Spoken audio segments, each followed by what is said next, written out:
Hey y'all, and welcome to Politibrawl. My name is Brian, and Kellyanne Conway just tears Jessica Tarlov apart on her own show on The Five because she can't account for all the Democrat failures. Let's dive in.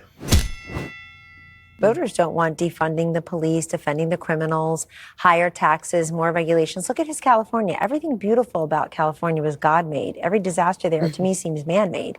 And he's the man right now of the moment. I'm not even sure anybody tuning in, Dana, let alone a California, halfway into his press conference, even knows what he's talking about. They presume that we all know what brought us to that moment, that platform says rigging, Election Rigging Response Act, Adam Schiff's behind him, of all people. Next, they're going to invite Kamala up to the podium.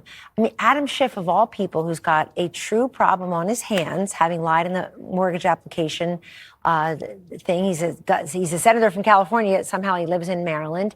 And here's a guy who lied to all of us day after day. There's evidence of Russia collusion in plain sight. This is relevant now because these investigations will continue. I don't think this is a case of flattery is the greatest, imitation is the greatest form of flattery. I think it's a messageless, rudderless, leaderless party. And by the way, just north of him up in Alaska, starting tomorrow, President Trump is going to literally own the turf again. He's trying to bring about yet another peace deal. We have Armenia and Azerbaijan. We have Cambodia and Thailand. We have what he's doing in the Middle East. We have direct foreign investment, all these trade deals. He goes to the Gulf states. He comes out of there with investments in this country. And now he's going to do it again with Putin. And meanwhile, you've got Shifty Schiff and Newsom trying to troll him online. By the way, Donald Trump is one of one. Even Republicans who try to act like him often come up short. They fail, and it's embarrassing. They fail, and it's, yeah. But Jessica, also today, there's a poll that said 61% of California Democrats oppose the plan to throw out the Independent Redistricting Commission. Do you think that holds, or can he persuade them that he's right? So the problem with that poll is it didn't actually ask the question that applies to what Gavin Newsom is offering, which is to not get rid of the independent commission on a long-term basis, but to suspend it. He's offering three different maps, three different versions of what's possible. It'll be on a ballot measure, so it will be democratically voted on November 5th. And that poll question basically said, do you want to just get rid of the independent commission? He's saying to suspend it until 2030. He knows how important independent redistricting is. It was Schwarzenegger's baby. He's spoken to the governor about that, former governor and former governor. So that poll is not applicable to what's actually going on here. I know it did get a lot of pickup. Kellyanne says all these people have been rejected. Gavin Newsom hasn't been rejected. He's been elected and reelected and recalled and then elected again. And he won that quite handedly. So I don't know where you're getting that. You can make fun of Adam Schiff, Alex Padilla, whoever you want, but California needs to do something because of what Donald Trump has asked Texas to do. And there is no reason that Democrats should show up with a knife to a gunfight. And that's what he's arguing. And it's not just that. So Texas will pick up 5 seats. What Gavin Newsom could potentially do if the voters decide, again, this is about democracy, that they want to go full tilt, they could get 9 seats. So they could get 5 Republicans out, and they could also shore up 4 vulnerable Democrats in swing seats and make sure we get those as well. It's and when easy to there get are elected, I'll clarify, it's easy, simple to get elected Is and it? reelected and reelected as a Democrat, as a socialist, as a That's not, as a coddle, Gavin Newsom is a as socialist. a coddle criminals. Has he condemned Mondami? Has he condemned what's going on here? Kellyanne, stop just No, throwing whatever on the wall about this. Jesse, You're just excuse using me. buzzwords. No, I don't need to use buzzwords. Here's Really, the substance Mondani of has this nothing guy. to do with Gavin Newsom. Oh, New York City has nothing to do with the governor of California. They're the same party, as is your party. But since you invoked my name, we're going to do Fox News debate rules, and I get 30 seconds. Here's what I meant. I never It is get that simple. rule. It is so simple to be elected, reelected as a Democrat in California. It's impossible to govern as these kinds of Democrats in California is all I mean.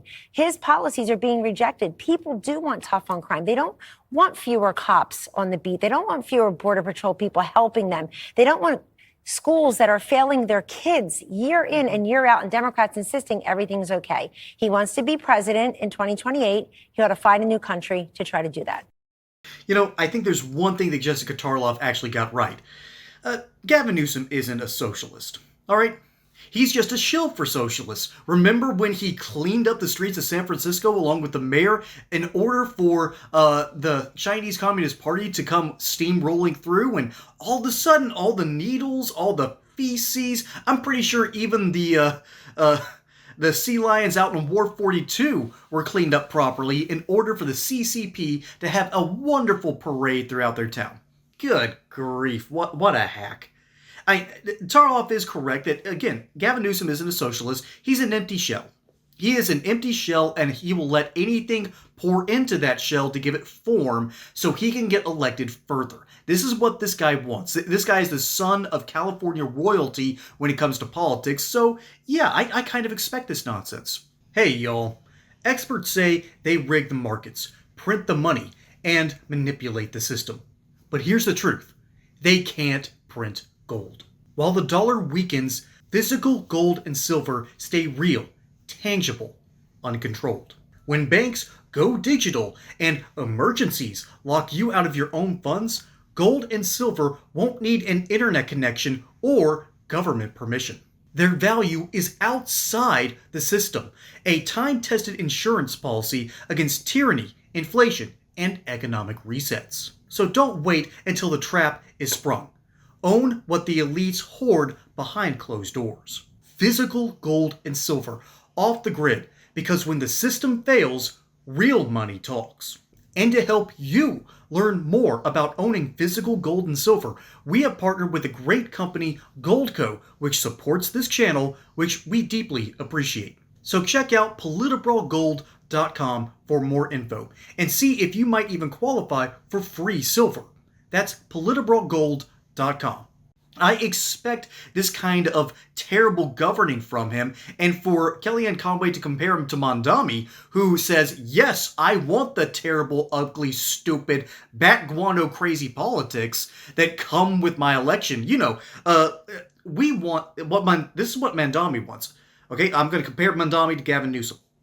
Mondami wants city-run grocery stores, which will effectively undercut all those nice little bodegas in New York City. And once those bodegas go out of business, guess what? Those city-run grocery stores are going to look like a great thing, right? Wrong. They fail nearly every single time that they're ever tried. Kansas City has tried them. Chicago has tried them. And they all go belly up. Every single one of them. And Mondami also wants to arrest people of foreign countries, even though he has no authority to do so. He wants to tax certain people in certain boroughs because they're not paying their fair share. Instead of going on a citywide tax, he wants to tax certain areas because their neighborhood is wealthier. That's crazy politics, ladies and gentlemen, and Kellyanne Conway is right to compare the two to some degree because Gavin Newsom is a part of the Democrat Party, and the Democrat Party is in the middle of its own massive inner struggle. And it's a struggle between the actual socialists, not the leftists, okay? There are multiple versions of leftists, and they all hate each other for some reason. There's differences between Marxists and leftists, but these Marxist socialists like Mondami want to fuse all of that leftism together into this very weird ball of hope and light, and hope that it doesn't go supernova on everyone, but that's what it does. When a star dies, more often than not, it goes either supernova or just collapses into nothing. When it goes supernova, it collapses into a black hole. That black hole happens more often than not in socialist countries. That's why Cuba has gotten nowhere. That's why Venezuela will never get anywhere. It's why the Chinese Communist Party is trying everything they can and really being bad at it. And then that's why the Soviet Union ended up collapsing. The system does not work by definition. And Mondami wants to make that work in New York City, which I think is hilarious because it's literally the home of capitalism. That's where Wall Street is. That's where all the world's gold reserves are. The reality is New York City is the wealthiest city on the planet because of good geography, good politics, at least for the most part. But now they think that, oh, let's try a little socialism. I would love to see how this works out. Because, you know, it works so well for Gavin Newsom's absolutely crazy policies. And remember, there's a difference between the socialist left and then the leftist left. The leftists think that if they just give up power to other people and then if you don't fill up the reservoirs for our areas, it's going to do better things for the environment. The reason why the waters were not filled in certain reservoirs specifically designed to combat wildfires or have to deal with potential either flooding or drought issues. Instead, that water got redirected. And no one bats an eye. No one bats an eye when they can't even get high-speed rail in California. No one bats an eye because you could run a ham sandwich against the best possible Republican, and the Democrats of that state would vote for the ham sandwich. That is how crazy politics has gotten in California, and Jessica Tarlov wants to bounce off of that as soon as she possibly can because she knows it's not a winning issue, she knows that it's not going to convince anyone, and she knows that Gavin Newsom deep down is not a threat to win the White House in 2028. People that are actually a threat to win the White House in 2028 is not Gavin Newsom. Again, empty shell, Americans can sniff that out a mile away, and Americans are not Californians, okay? Californians just happen to be in America.